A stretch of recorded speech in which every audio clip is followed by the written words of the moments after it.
Hi, everybody. Welcome back to our podcast, The Ins and Outs of Selling a Business. I'm kdee, president of Osage Advisors. Today, we're going to continue our conversation with the newest member of the Osage team, Jack McGlinn. Jack, welcome back.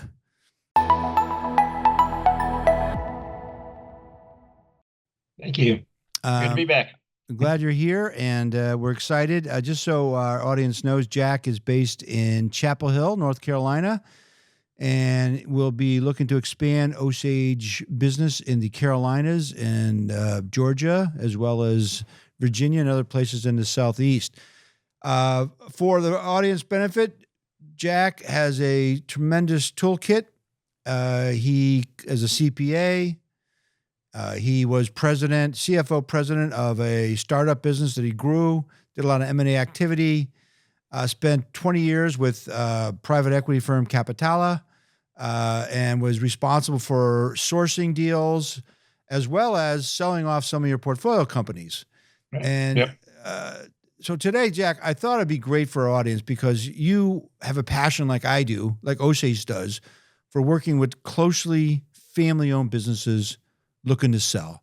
Our clients, and you've met many of them during your over your 25, 30-year career, have spent 10, 20, 30, 40 years running their business, and they're about to make the most important decision in their life, maybe after getting married or having kids, is transitioning out of their business.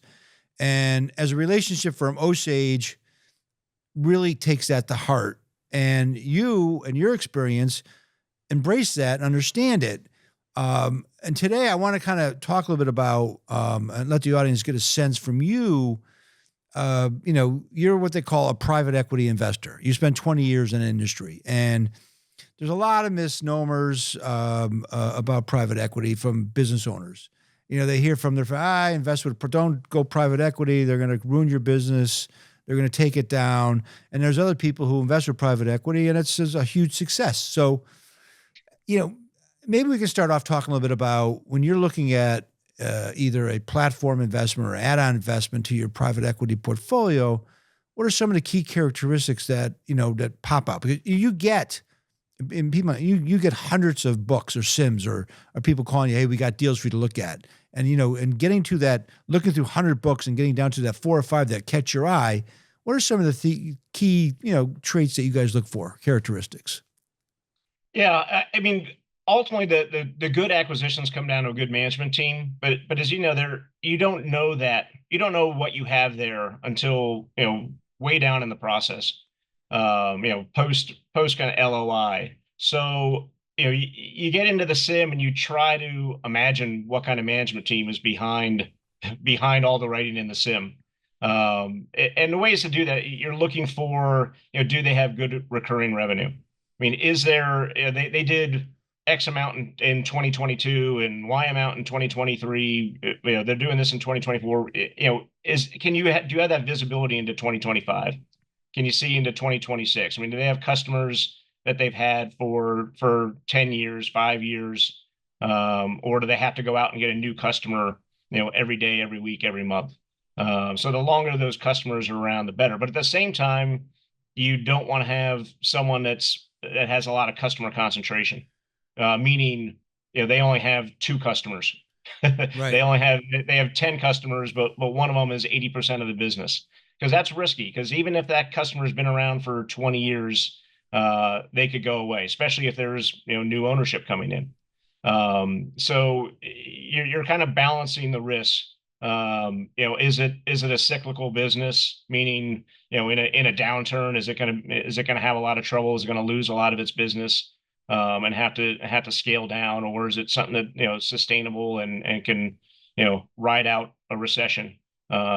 Because we used to have pretty recurring recessions, and now they're a little bit more spread out. I see and I hope. Right. So you look at all those factors, and you're also making sure that they have the cash flow. I mean, it all comes down to the cash flow. Can the business support growth, and can it support bringing in a new buyer who most likely has to bring in debt? In order for the owner to get the full valuation that they want and the full amount of cash that they want, they're going to have to, there's probably going to be some debt involved in the new company going forward, post acquisition. So can that company afford that debt level? Do they have just the financial background? They have accounting staff to like keep up with that, with all the new reporting. They have the cash flow to support the interest payments, the principal payments, and all the other things that go along with that. So you have to make sure all those things are coming together. And then you decide, hey, this is something we're interested in. Let's put a value on it, and let's see if we get kind of invited to the next round where you do actually start meeting the management team. Yeah, it's interesting. Those points you bring up are specific topics that we've talked to on other episodes of the podcast. Number one is growth. You look at the top line, right? And then number two is reoccurring revenue. It's not project based, whether it's long-term contracts, reoccurring customers, or they're subscription based. And number three is the concentration issue, right? And you run into concentration a lot more now than you used to because, especially like the aerospace industry, there's only, 5 or 6 main customers. So you're going to have that, but you can offset that on that. You have a lot of long-term agreements with your suppliers. And of course, at the end of the day, none of that matters if you get in there and the management team is non-existent or substandard or everything falls on the owner. And how he or she reacts during the transaction and is willing to participate post-closing, meaning actually reinvest along with the private equity firm, may get past that concern. So, okay, so you're looking at so you say getting around these, right? You look at the valuation, okay, and you like this business, but you're in an auction process. Osage, we have a very substantial network, a database of private equity firms, and they all want to get a first look at the book, and they sign the CA, and it's a fit. But they get into it and say, we don't like this. As I always say, for equity firms, there's 99 reasons not to do the deal and 1 to do the deal, right? Yeah. And so you want to get invited to the next round, and you really like the deal. What is that? Where do you guys come out with, like, I'm willing to move up my valuation a little higher, a little bit out of my comfort zone, so to speak, that this is a good fit, whether it's what triggers that for you guys? What triggered that for you guys? Yeah. Well, again, a lot of it is around meeting the management team. So, if we think we understand where the growth can come from in a business, we kind of set a baseline. Here's where we are. But if we see these things, if we can really see their pipeline is growing, if we can really see that they have a good sales team, to help generate, growth in the pipeline. Do they really have a full management team that's going to be able to handle growth? I mean, a lot of times private equity groups, are so focused on growth, they forget to think about, does the company actually, can they afford growth? Do they have do they have scalability? Do they have the infrastructure to support that growth? Especially if it's a manufacturing company. I mean, can they even produce more? You can sell all you want to, but if you can't produce it, it doesn't matter. So, so we try to kind of set that baseline and say, if we see these things and get more comfortable with them, yeah, we will go up in valuation. Oh, interesting. So, okay. So, but you need it, right? It's it's getting It's a give and take. It's a give and take. Right. At the end It's of the funny. day, I wasn't involved in it, right? But the big M&A deals, it was just kind of like, the data dumps. Like, here's the download. You think what you can create with it, kind of thing. And the middle market private equity, it's more of, we need to meet with the team that's there and see what they're telling us and what they can support. And if they're honest with you, kind of what they need. It's like, here are projections for 5 years, but here's where we're going to have to fill in. This is how we get there, and how confident are they, and how believable is that? yeah, I would, you get to that seat at the table, right? We call it, right? And then you get to meet with the management team, hopefully more than just the ownership group, maybe, their CFO, person head of operations, or sales. I mean, the owner may not be comfortable yet on that piece until after the LOI sign, but Yeah. sometimes they bring in their top person. allow you to talk to them because they're kind of in the know, may have a participation in the deal through a stay bonus or equity participation on the sell. Could be another family member. A lot of them are, right? That all of a sudden you go in there. I mean, this may happen. It's happened to me. Is it may have last names, but you realize there's 7 or 8 people that are related that work in the business. Are they? Yeah. And that could be a major concern, right? For especially for private equity owners, because are they going to stick around, or who's not going to stick around? And so, so how do you sell yourself, right? You're there, you really want this deal, and you kind of look at it, and you get comfortable with these key facts, and you're willing to move the number up. We think the right buy. We can bring resources, we can bring talent, we can bring all these things that equities sell. That we have good Rolodexes and contacts that we can help you get to that next level from where you are today. How does the equity firm and in general kind of try to differentiate itself from say a strategic buyer that is sitting there and just could just absorb them into their business, and then they just kind of dissipate? Yeah, no, it's a great question, and I think it was one that we did pretty well on. I mean, we didn't want to be the highest bidder to win a deal. We wanted to win a deal at a price that we thought was right, and at the same time be selected. And how we would do that is we'd go in, and luckily we kind of had a team. I had a team that we had operations experience. I mean, I was an operator. I ran a business. I had a colleague that he had run a business. So we'd go in and we'd talk to them as like business people. We wouldn't talk to them like finance people. We wouldn't sit there and hammer them on why their DSO was out of line with the rest of the market. We'd sit there and talk to them about their business, about their problems. What were they running into that kept them from growing, and what were their issues? And because most of the people that are selling, I mean, that the thing they don't want to deal with is the HR issues, and they want to know that someone's coming in and understands what the problems are, what it means to go through the daily grind, and not just sit back at a quarterly board meeting and berate them for not hitting their numbers. They want to know that they have a partner, and it's someone that they can commiserate with, or someone that they can come to and get advice. Because I mean, whether it's the seller or the management team, right? We're going to be working with someone that's part of that team.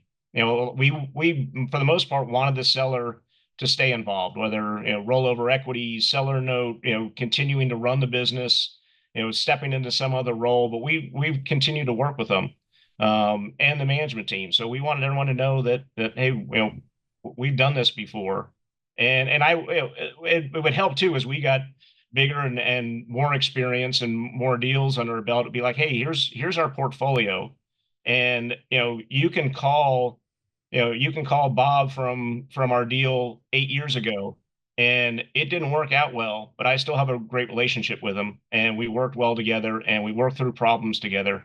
And maybe the investment thesis never played out, but he appreciated our relationship. Well, that's a very important point, because when we're dealing with our sellers, most of our clients, this is the first and only time they're selling their company, and if they're going to stay actively involved in roll equity with with a private equity fund, we highly recommend and say you need to diligence the equity fund, and we encourage them to talk to the CEOs, current and former, of their portfolio companies, because you'll get a sense of how they operate.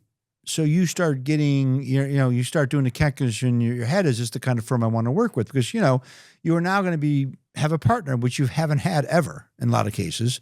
Yep. And is this the right kind of partner for me? Because I feel I got a good 5 or 10 years left. I want to roll some equity, take some chips off the table, take care of my family, take care of my personal needs, my charitable needs, everything else. I'm set, but I want to grow, right? But so is the right, so we almost all our clients will pick up the phone and call and get names and call these CEOs, former and current. And if someone says, we're not going to allow you to do that, that's a big red flag, right? I mean, no one's 100% successful. You try to do your best. You work as a team. Sorry about that. We're getting emergency weather alerts here for the, Oh, yeah, for the well, yeah, hurricane. everybody, just so you know, Jack's down there and he's in the heart of, is it Helena? Yes. The Yeah. hurricane. So We're not in the heart of it, but it's bad enough that yeah, we're getting flood warnings. So, and yeah. that you can't turn off. Understood. So, anyways, back. So you're down to it. You sign the LOI. You're in due diligence. You're going through it, right? And it becomes let's say a very time-consuming, stressful time for our clients. Our job, obviously, Osage investment bankers, is to manage that process for them, to get the answers they need, to just keep the communication going on. So you're in due diligence, and something comes up, and something always comes up. Yeah. Right. I mean, it's just the nature. It may not be with the financials, maybe with a key employee, maybe an environmental, maybe you uncover something that the company starts to underperform, the backlog drops. How do you work through those things? How have you worked through those things? Because that's a critical part of our job. Yeah. The most important part is getting a deal done that works for our client. Yeah, and actually, I mean, as you say that, I think that's probably the hardest part about what we did, with investment committee and the deal teams and stuff, is that's where we'd have the most dispute over how important is this item that we found in due diligence. And the biggest thing was always, is this something that the company knew about it and didn't tell us about? Is this a matter of trust? And if it's a matter of trust, that's a hard one to overcome. Right. If they were hiding something and you find it, even if it's a small matter, it's kind of like that this isn't good. So that's one thing. And then otherwise, if it's a performance is down, but it's they say it's going to come back. I mean, then it becomes a waiting game. And you've seen it. I mean, that's deals can kind of stall and they meander for a while, just kind of waiting for month after results, and it gets it's painful for both sides.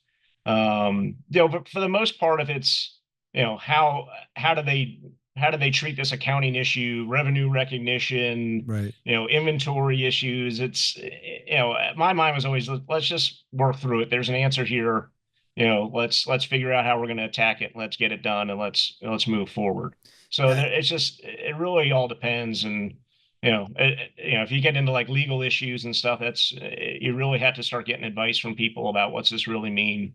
So there's so many different things that can come up. You just have to, you don't know this as a seller. It's like, how hard is the the buyer that's you're under LOI with, how hard are they going to work through this with? But you're better off to address it early up front. And that's, I mean, I think that's one thing that I'll bring to now wearing the sell side hat, is just, be honest up front.